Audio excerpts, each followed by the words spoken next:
You know, one thing that I'm going to be keeping a very close eye on when it comes to the Edmonton Oilers is their goaltending and what assets they use to trade going into the trade deadline. Not just to upgrade their goaltending, but what assets can they trade? And we have some really interesting insider information about what exact players are going to be on the chopping block and what kind of goalies they could be going after. But guys, welcome back to Pixel Plus Hockey. If you could make sure to hit that subscribe button, it would be so greatly appreciated. And thank you so much for those that are already supporting me as well.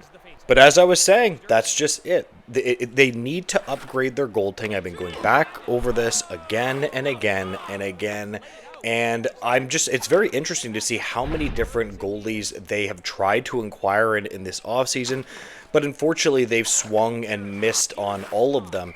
You know, I like what they've done with getting, faster and younger. That is what they generally need to do. You have to understand that they don't have Corey Perry anymore. Corey Perry was quite good for them. And you're looking for these young guys, Matthew Savoy, Isaac Howard, to step up.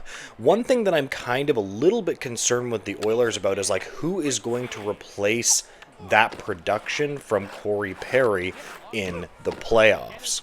It is funny though. I guess when you do just have two of the most dominant players in the playoffs, you might not actually need to worry that much, but it's just something that, again, when it comes to the playoffs, you always need depth. And I'm telling you, the Oilers have tried everything. We even know that they did try to inquire about Jeremy Swayman. We have an interesting quote here. This was from a while ago.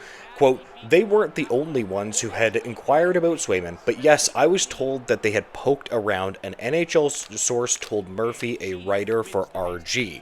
So they have tried literally about everything. Now, to be fair to Swayman, I don't know. He's had a bit of an off season. Again, goalies are like this. They're just very up and down. I think that would be good. I'm not really sure if Swayman, to me, is what I call an elite goalie. So maybe you could do that. I think he's definitely better than Skinner. That would be an option for them, of course.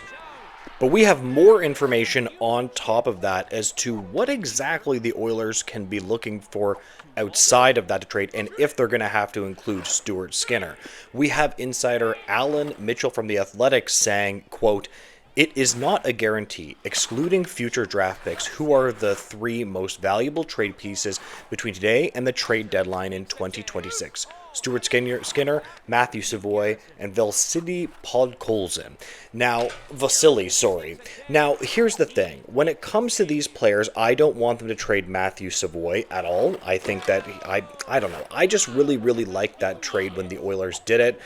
I think that we haven't seen a lot from him in the NHL. I personally think that it would be kind of silly to trade him at this point. It's certainly not something that I'm looking for because, I have to stay consistent with my analysis. If I'm saying that they should get younger and better, why the heck would you trade Matthew Savoy unless you're getting a young asset that's cost controllable back? I mean, this is a guy that had a very successful time in the American Hockey League with about 54 points in 66 games. He's only played 5 NHL games. So my take with young players that have a potential high ceiling is at least give them an opportunity to show what they can do in the NHL.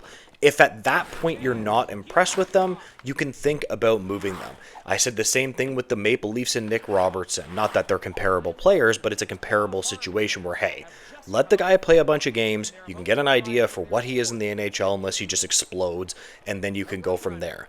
Now, if he plays the entire, up to the trade deadline in 2026, and let's say he's below average, it's something that I would consider. It's interesting, when we talk about their goaltending tandem, I would prefer them to keep Stuart Skinner and get another goalie to work with Stuart Skinner. I'm not saying I'm a huge fan of his, I just believe that he would be the second best goalie in that situation. And then we talk about Podkolzin, a former 10th overall selection, 24 years old, still quite young, has not been able to find his traction in the NHL in terms of the ceiling that people thought that he was going to get to. I think that he has had enough NHL games, not a lot, but enough NHL games to feel comfortable moving on from him. So that's a trade that I actually personally wouldn't mind, depending on what they get back. Question of the video: what exact trade that includes those players would you guys like to see done? The more and more that I do think about the Oilers goaltending, I'm just thinking that they're probably just going to have to unfortunately wait on the situation until the season starts. When the season starts, there's always going to be things that shake loose. And what happens is some team will just be terrible, right? You're just going to have some teams that are just going to tank out, like maybe Tristan Jerry becomes available or something like that if you think he is a valuable goaltender. You can look at goalies and say, okay, maybe we can get this guy, maybe we can get that guy, but their goaltending depth is going to be a massive question going into next season. Another question would be John Klingberg. I mean, he's not with the team anymore. He's shot right.